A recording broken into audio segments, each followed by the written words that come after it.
Baik, Assalamualaikum warahmatullahi wabarakatuh. Saya Hilda Wijayanti. Saya di sini akan mempresentasikan tentang krisis subprime mortgage pada tahun 2008.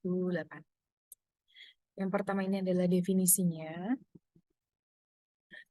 Definisinya itu adalah istilah untuk kredit perumahan yang diberikan kepada debitur dengan riwayat kredit yang buruk atau belum pernah melakukan peminjaman, sehingga digolongkan sebagai kredit yang berisiko tinggi. Selanjutnya ini adalah faktor-faktor penyebab terjadinya subprime mortgage.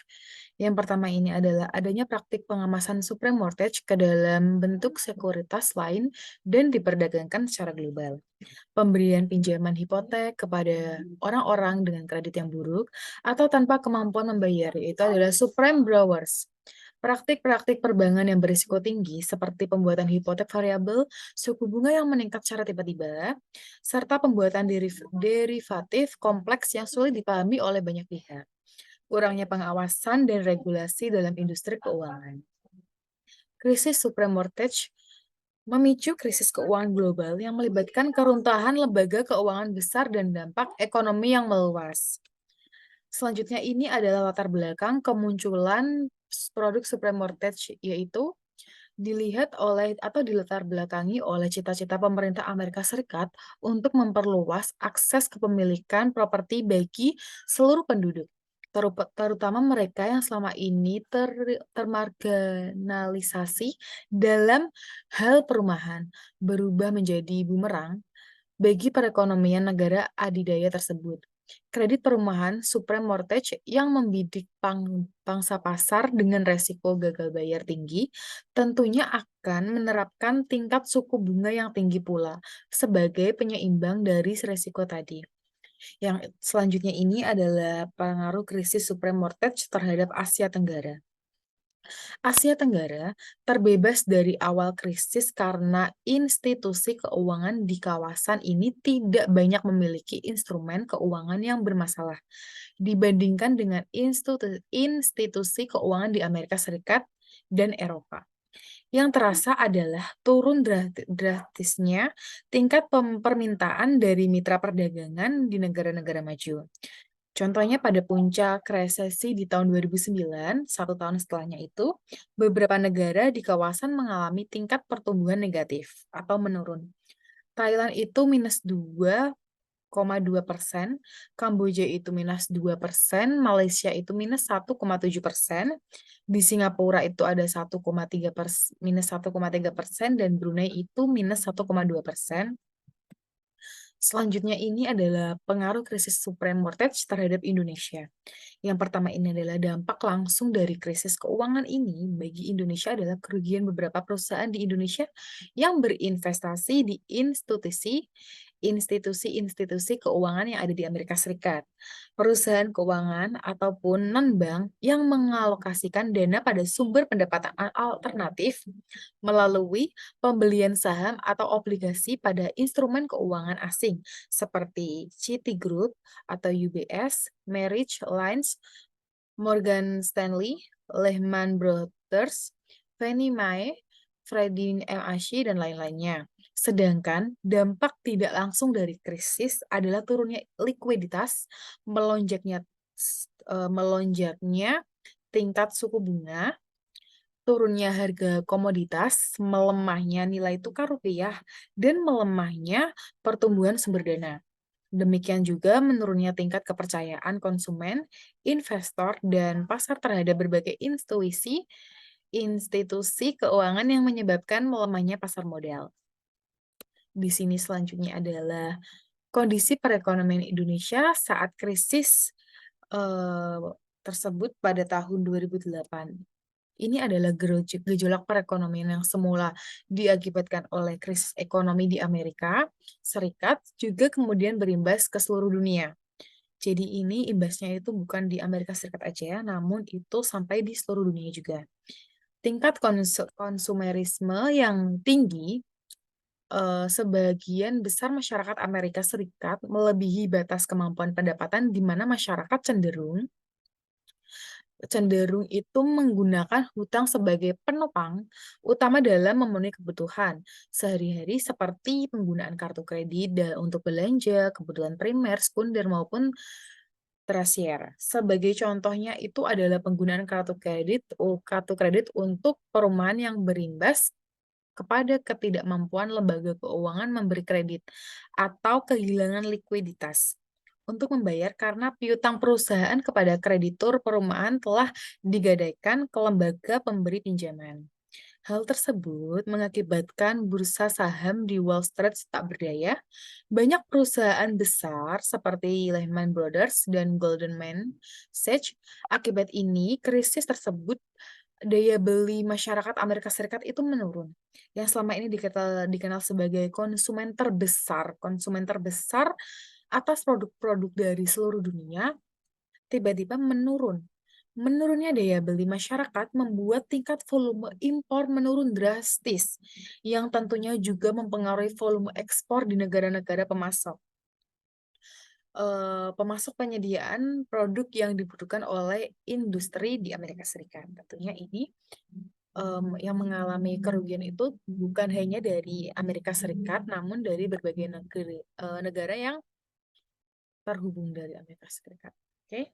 Selanjutnya ini adalah krisis keuangan di Amerika Serikat merambah ke sektor real dan non-keuangan di seluruh dunia termasuk negara-negara berkembang.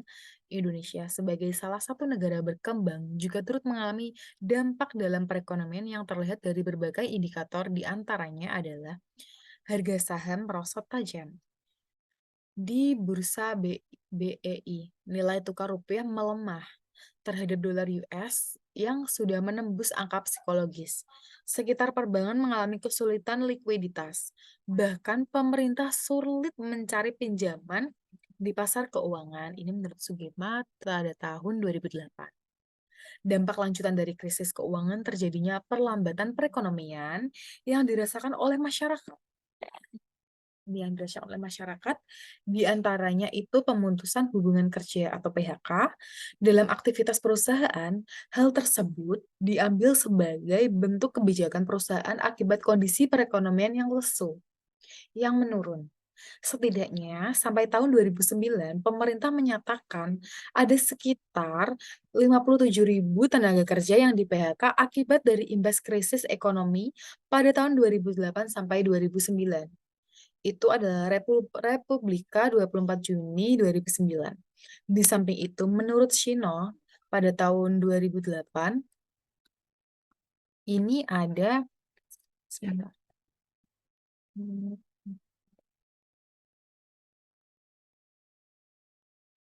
Baik, selanjutnya ini akan saya lanjutkan. Selanjutnya ini ada tipe-tipe dari supreme mortgage. Tipe-tipe dari supreme mortgage. Yang pertama itu ada interest only mortgage, merupakan pinjaman yang mengharuskan debitur untuk melakukan pembayaran bunga dalam jangka waktu tertentu, di mana debitur akan mendapatkan bunga rendah pada periode awal, akan tetapi setelah periode awal bunga akan meningkat. Ya, selanjutnya ini adalah fixed rate mortgage, merupakan tipe pembayaran dengan suku bunga yang jumlahnya itu sama setiap bulannya. Yang selanjutnya itu adalah adjustable rates, merupakan pinjaman dengan suku bunga yang akan berubah secara berkala selama masa peminjaman. Dengan suku bunga awal yang rendah, akan tetapi untuk periode selanjutnya, bunga akan menyesuaikan dengan kondisi harga pasar. Selanjutnya ini adalah dignity mortgage. Debitur akan diberikan suku bunga rendah atau prime mortgage apabila telah berhasil melakukan pembayaran dengan suku bunga tinggi selama 5 tahun pertama. Selanjutnya ini adalah beberapa pendapat terjadinya kasus tersebut. Yang pertama ini adalah pemberian kredit risiko tinggi. Banyak lembaga keuangan yang memberikan pinjaman hipotek kepada peminjam dengan kredit rendah atau tanpa penilaian kredit yang cermat, yang dikenal sebagai pinjaman subprime. Yang kedua ini adalah praktik perbankan yang meragukan. Praktik perbankan yang meragukan termasuk pemberian pinjaman liar atau liar liance tanpa verifikasi pendapatan, serta hipotek dengan suku bunga variabel yang dapat meningkat secara tiba-tiba. Pasar sekunder yang kompleks. Hipotek subprime dijual dan dikemas ulang dalam bentuk instrumen keuangan kompleks, seperti sekuritas hipotek. Kurangnya regulasi dan pengawasan, beberapa pendapat menyoroti keuangan pengawasan regulasi pemerintahan ini, regulasi pemerintahan atas industri keuangan memungkinkan praktik-praktik berisiko tinggi dan manipulasi pasar untuk berkembang tanpa kendali. Selanjutnya ini adalah beberapa terjadinya kasus sama seperti tadi, ini adalah lanjutannya, yaitu blow up dari bubble properti. Harga properti terus meningkat selama beberapa tahun sebelum krisis, menciptakan gelembung properti. Selanjutnya ini adalah kepercayaan berlebihan dalam sistem keuangan. Banyak pihak termasuk investor dan lembaga keuangan memiliki kepercayaan berlebihan dalam kestabilitasan sistem keuangan dan tidak mempertimbangkan risiko dengan cermat. Selanjutnya ini adalah analisis risiko terjadinya krisis subprime mortgage. Resiko kredit subprime mortgage adalah pemberian peminjaman kepada peminjam dengan kredit rendah atau tanpa penilaian kredit yang cermat meningkatkan resiko pembayaran tunggakan kepada suku bunga itu naik atau nilai propertinya turun. Suku bunga variabel menggunakan hipotek dengan suku bunga variabel meningkatkan resiko bagi peminjaman ketika suku bunga naik, menyebabkan pembayaran hipotek meningkat secara tiba-tiba. Resiko praktik perbankan yang meragukan. Praktik yang perbankan seperti pemberian pinjam liar tanpa verifikasi pendapatan atau aset, serta praktik-praktik penjualan tekanan tinggi meningkatkan resiko default hipotek. Selanjutnya ini adalah resiko derivatif dan sekuritisasi. Pengemasan dan penjualan derivatif kompleks yang terkait dengan hipotek subprime meningkatkan resiko karena kompleksitas instrumen-instrumen tersebut membuat sulit bagi investor untuk memahami resiko sebenarnya yang mereka ambil. Ini ada resiko gelembung properti ini, terus ini adalah dampak krisis moneter 2008 di Indonesia. Yang ini secara rincinya, tadi kan secara panjangnya sudah saya jelaskan dan ini secara rincinya. Penurunan indeks harga saham gabungan. Terus ada tekanan di pasar globalisasi, tekanan di pasar obligasi, mohon maaf, tekanan di pasar obligasi.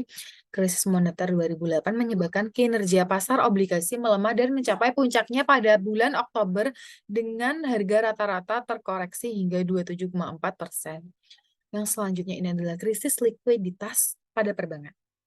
Bank-bank swasta menengah dan kecil dengan likuiditas terbatas mengalami kesulitan pada krisis moneter 2008. Mereka hanya mengandalkan pinjaman di pasar uang antar bank.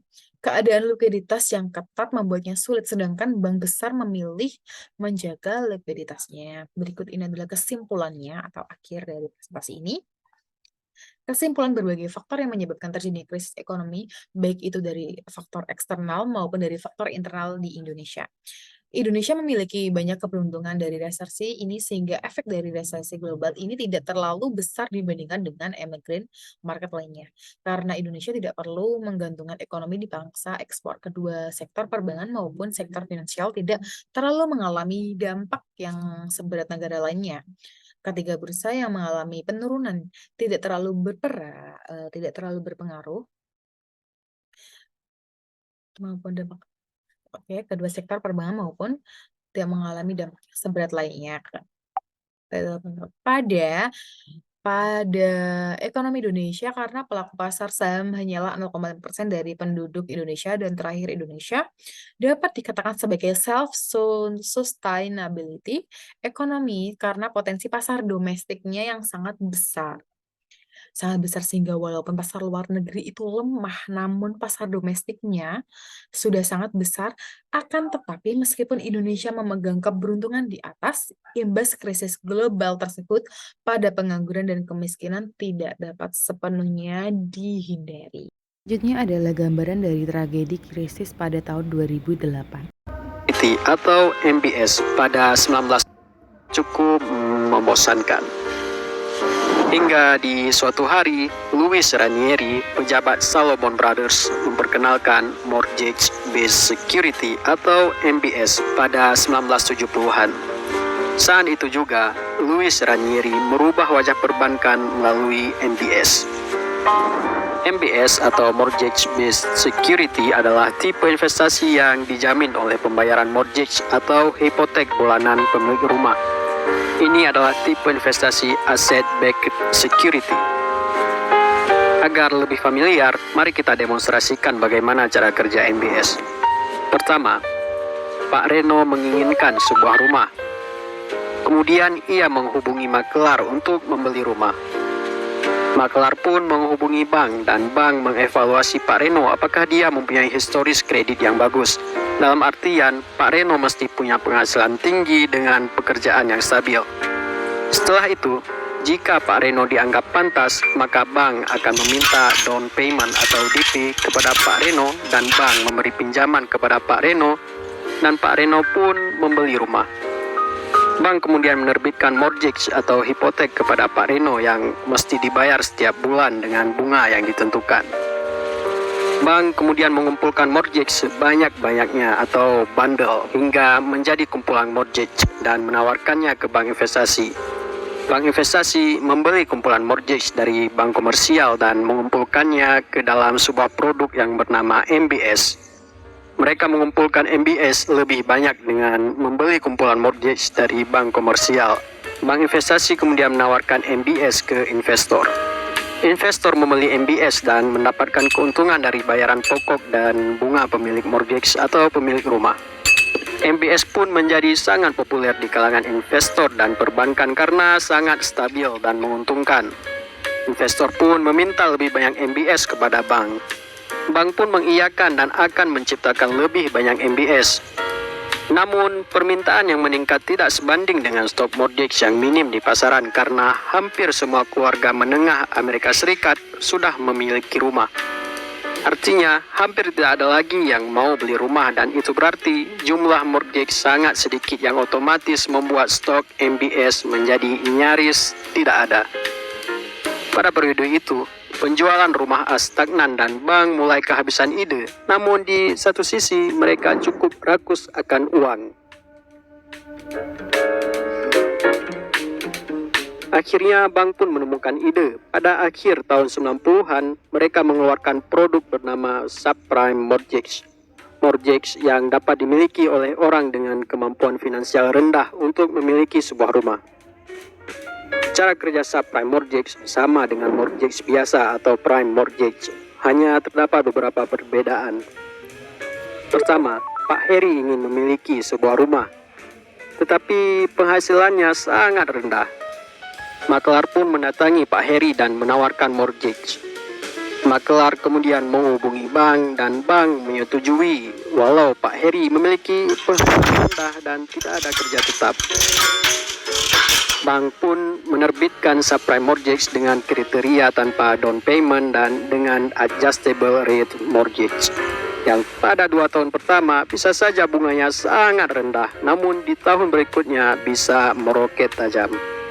Kemudian bank mengumpulkan subprime mortgage dan mengumpulkannya dan menjual ke bank investasi. Bank investasi membeli banyak kumpulan subprime mortgage dan memasukinya ke dalam CDO atau Collateralized Debt Obligation. CDO adalah sebuah produk investasi yang berisi MBS dan produk lainnya seperti pinjaman kartu kredit, pinjaman pelajar, dan lainnya. CDO dibagi ke dalam 3 tranches atau strata. Strata 1 dengan rating AAA yang berarti investasinya cukup aman. Strata kedua dengan rating BBB, ya masih aman lah. Dan strata ketiga dengan rating BB yang berarti sangat berisiko. Subprime mortgage terkadang dimasukkan ke dalam CDO lapisan BBB atau BB. Pertanyaannya, kenapa bank mau mengeluarkan produk subprime mortgage padahal kemungkinan gagal bayar atau default dari pemilik rumah sangat tinggi? Well, pada dasarnya karena harga rumah terus meroket dan jika pemilik subprime mortgage atau pemilik rumah yang berpenghasilan rendah gagal bayar, bank komersial hanya perlu menyita rumah tersebut dan menjualnya kembali ke pasaran. Dan bank komersial masih tetap mendapatkan untung karena harga rumah terus naik sepanjang waktu. Bank investasi juga tidak peduli subprime mortgage punya bunga tinggi dan yang penting mereka bisa menjual MBS yang diminta investor. Oleh karena itu, subprime mortgage begitu laris diikuti dengan harga rumah yang terus menggelembung tinggi. Semua orang berpesta, orang suka uang. Diiringi meroketnya harga rumah, bank semakin gila dalam hal subprime mortgage. Bank memberi subprime mortgage kepada pembeli rumah tanpa meminta slip gaji dan tidak peduli apa pekerjaannya, yang artinya pengangguran tanpa pendapatan pun bisa memiliki rumah. Pada saat itu, pinjaman subprime mortgage melonjak gila-gilaan.